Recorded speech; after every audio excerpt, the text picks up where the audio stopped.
माता का जो पूजन का विधान है, उस विधान में कोई गर्म चीज की महत्वता नहीं है क्या? कोई गर्म चीज की महत्वता? फिर भी दुनिया के लोग अपनी बुद्धि लगाकर माता की जब पूजन करने जाते हैं तो वहां अगरबत्ती भी जलाते हैं और दिया भी जलाते हैं।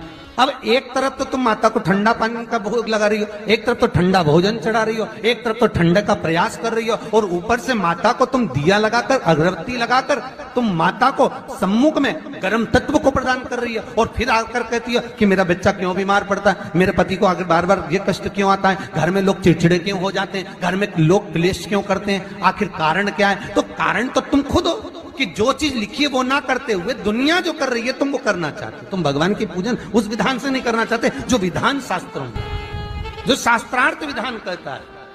महाराज, शीतला माता की पूजन में कहीं ऐसा लिखा है कि तुम दिया लगाना, अगरबत्ती लगाना? शीतला माता की पूजन में लिखा है एक लोटा पानी लेना, उस जल में पुष्प आदि लेकर माता को ठंडा भोजन का सुंदर भाव से माता का स्नान कराकर पूजन करना, अर्चना करना, कुंकू चावल रोली मोली जो चढ़ा सकते हो, चुनड़ी वस्त्र आदि जो चढ़ाना हो चढ़ाओ। पर यह नहीं लिखा कि तुम दिया भी लगाना कि अगरबत्ती भी लगाना, क्योंकि गर्म तत्व में चाहिए माता, वो शीतल है, शीतला। और अगर तुम दिया लगा भी रहे हो, मान लो दिया अगर तुम लगा भी रहे हो तो उसके सम्मुख ना लगे, उससे दूर, बहुत दूर। ठंडे समय में, शीतल समय में शीतला माता ने ये नहीं किया कि रोटी बना के उठो और थाली लेके लाइन में लग जाओ। तुम देखना शीतला माता की पूजन करने लोग जाते ना शीतला सप्तमी शीतला अष्टमी पे, बस 11 बजे तक तो रोटी बनाती रहेगी, सामान बनाती रहेगी, 1-1.5 घंटा में ठंडा हुआ, 12:30 बजे उठ के सीधे लाइन में लग जाएगी, जल्दी से पूजन करके सो जाऊंगी, काम खत्म। शीतला माता ने भी सोच लिया बस तूने मुझे बेवकूफ बनाया, अब रुक जा तू। 11 बजे तक भोजन बनाया, 10 बजे तक भोजन बनाया, 1 बजे रात को लाइन में लग गई पूजन करने के लिए। 1 बजे रात को न जाने किसने पहला दी कि 1 बजे रात को लग जाओ लाइन में, सुबह तक पूजन करके अपने घर आ जाओ, फिर आराम से आके सो जाओ। अब इतनी जल्दी क्या है भगवान के पूजन की? माँ की पूजन करने जा रहे हो, माता से लाड़ लड़ाने जा रहे हो, अपनी माता से अपने दिल की बात कहने के लिए जा रहे हो, अपने स्नेह की बात कहने के लिए जा रहे हो, तो धीरे धीरे प्रेमवश आनंद से माता की आराधना शीतल समय में, ठंडे समय में। ठंडे समय का मतलब है भीतर से ठंडे होकर, अपने भीतर से ठंडे होकर। अब अपने भीतर तो ठंडा ही है ही नहीं ना, जल्दी जल्दी चलो, और आदि बहुत पतली खुशी है, और ये कितना बड़ा कपड़ा थाली पे ढाक ढुका के लाइन में खड़ी है शीतला माता। शीतला माता, या हाथ में लोटा या हाथ में थाली, और इतनी देर में पड़ोसन निकल के बाजू में से जा रही थी और लोटा थोड़ा सा ढुल गया।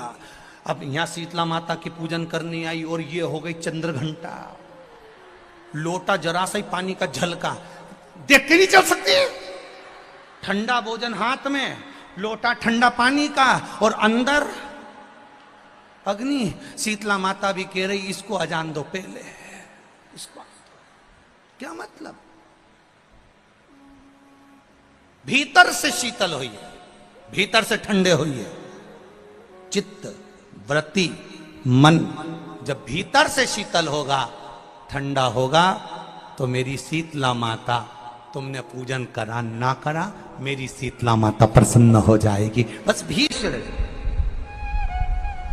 भूमि पर गिरा, और भूमि पर गिरने के कारण उससे एक वृक्ष उत्पन्न हुआ जो नीम का वृक्ष कहलाता है, नेमाड़ी का वृक्ष कहलाता।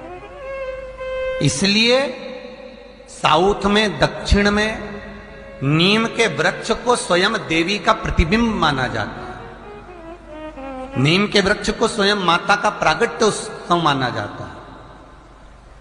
नीम के वृक्ष को स्वयं देवी का भाव वर्णित किया जाता है। और बहुत सुंदर बात है महाराज जी, इसके शरीर में माता निकल गई हो, दाने दाने पड़ गए हो पूरे शरीर में, बुखार भी बहुत तेज आ रहा हो, और पूरे शरीर में माता जी निकल गई हो, 1 लोटा पानी जिसके शरीर में माता जी निकली है उसके पास में रख दो और वो पानी उठाकर नीम के पेड़ में उस व्यक्ति के ऊपर से 7 बार उतार के नीम के पेड़ में डाल दो। 3 दिन के अंदर उसकी माता जो शरीर में निकली हुई है, दाने दाने पड़े हुए हैं, जो बुखार बहुत तेज आ रहा है, उसमें धीरे धीरे आराम मिलना प्रारंभ हो जाता है।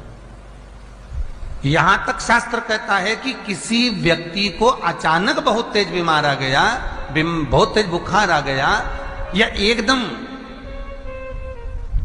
हम तो यहां तक कहेंगे कि ये वायरस चल रहा है, महामारी चल रही है, और कंठ में भी आपको अगर जलन पड़ रही है, कंठ रुक रहा है, बुखार बहुत तेज आ रहा है, शरीर में ताप है, डॉक्टर को दिखाओ मना नहीं है, सब कुछ करो मना नहीं है, पर 1 लोटा पानी अपने ऊपर से उतार कर 21 बार नीम के पेड़ में ले जाकर नाम गोत्र बोलकर डाल दीजिए और नीम के पेड़ के नीचे की मिट्टी को अपने कंठ पर लगा लीजिए।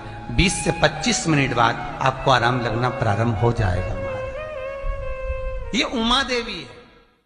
जगह की मिट्टी काया के रोग को ठीक कर देती है महाराज। अगर किसी व्यक्ति को चर्म रोग हो गया, कुष्ठ रोग हो गया, चमड़ी सफेद पड़ गई, रोग समाप्त नहीं हो रहा, बढ़ते जा रहा है, औषधियां आपने बहुत कर ली, तो 3 जगह की मिट्टी आपको फल प्रदान करेगी। पहला, सूर्य कुंड की मिट्टी। स्कंद पुराण सूर्य कुंड कहां पर है? तो कहा दतिया और झांसी के बीच में सूर्य कुंड निवास करता है। उस सूर्य कुंड की मिट्टी को लाकर जिस व्यक्ति को कुष्ठ रोग हो गया हो, शरीर की चमड़ी सफेद पड़ गई हो, स्कंद पुराण कहती है सूर्य कुंड की मृदा लगा लेने से 5 से 7 दिन में रोग समाप्त होने लगता है महाराज। पर सूर्य को सर्वाधिक प्रियता क्या? सर्वाधिक प्रियता सूर्य को क्या? क्योंकि सूर्य तपता है, तो उस तपन को मिटाने के लिए सूर्य देवता के शरीर पर गाय का घृत मला जाता। जैसे शनि को तेल लगाया जाता है, सूर्य को घृत मला जाता। इसलिए सूर्य कुंड का एक नियम है कि सूर्य कुंड पर से अगर हम मिट्टी लेकर आते हैं, शरीर पर लगाने के बाद जब शरीर का चर्म रोग समाप्त हो जाए, सफेद चमड़ी अपने वापिस रंग में आ जाए, तब आप जितनी कामना कर आते हैं उतना घी उस सूर्य कुंड के पास में डालना पड़ता है। 1 किलो, 2 किलो, आधा किलो, 250 ग्राम, 25 ग्राम, 50 ग्राम, जो आपने कामना करी है उतना चढ़ाना पड़ता। पर वो घी गाय का होना चाहिए, और उस घी का प्रयोग कोई नहीं कर सकता। इसलिए आज भी स्कंद पुराण में तो केवल सूर्य कुंड का वर्णन है, घृत का वर्णन है, पर स्थान आज भी झांसी और दतिया के बीच में जो सूर्य कुंड विराजमान है, आज भी वहां पर कुंड के पास में एक घी का कुआं है जिसमें घी डाला जाता है, पर उस घी का प्रयोग कोई दुनिया का व्यक्ति नहीं कर सकता। जो करता है वो शरीर में फपोले पड़ जाते हैं और बाद में सड़कर मर जाता है, पर गंध नहीं, घृत है। 3 जगह की मृदा जीव को सुख का अनुभव कराती है। पहला सूर्य कुंड महाराज। दूसरा वर्णन करा है जिस स्थान पर गौ माता को बांधा गया हो और गाय अपने बछड़े को, बछिया को जन्म देती हो, उस स्थान पर उसकी मिट्टी, उसकी मृदा, उस जगह की रज, जब मकान का मुहूर्त होता है, दुकान खोली जाती है, दुकान बनाई जाती है, दुकान में कोई अग्नि का प्रवेश हो, उससे पहले जहां पर गाय ने अपने बछड़े को जन्म दिया हो, बच्चे को जन्म दिया हो, उस स्थान की मिट्टी उस भूमि पर लेपन कर दी जाए तो जिंदगी में कभी संपदा की कमी नहीं हो सकती महाराज। ये दूसरी मृदा स्कंद पुराण वर्णन करती है, धेनु मानस वर्णन करती। दूसरी गीता प्रेस गोरखपुर का गोअंक वर्णन करता है। जहां पर गौ माता बंदी हो, जहां पर गौ माता नित्य स्मरण करती हो और गाय के बच्चों का जन्म होता हो। श्री शिवाय नमस्तुभ्यम, श्री शिवाय नमस्तुभ्यम। आइए दर्शकों, आज जानते हैं, आज गुरुजी ने बताए हैं जो शीतला सप्तमी या शीतला अष्टमी की पूजा में जो आप लोग गलती करते हैं, दिया लगा देते हैं, अगरबत्ती लगा देते हैं, तो ये सब आप लोग नहीं लगाइएगा, क्योंकि शीतला माता शीतल रूप में आई है, इसलिए उनको ठंडा चीज़ का प्रयोग करें। जैसे में जल चढ़ाए, ठंडी चीज़ चढ़ाए, तो इससे शीतला माता प्रसन्न होती है और भक्तों के ऊपर अपने आशीर्वाद बनाए रखते हैं। तो यह उपाय आप लोग ज़रूर करें और श्री शिवाय नमस्तुभ्यम ज़रूर बोले। गुरु जी ने बताते हैं कि श्री शिवाय नमस्तुभ्यम बोलने से 1000 अश्वमेघ यज्ञ का फल प्राप्त होता है। तो एक बार प्रेम से बोलिए श्री शिवाय नमस्तुभ्यम, श्री शिवाय नमस्तुभ्यम। हर हर महादेव।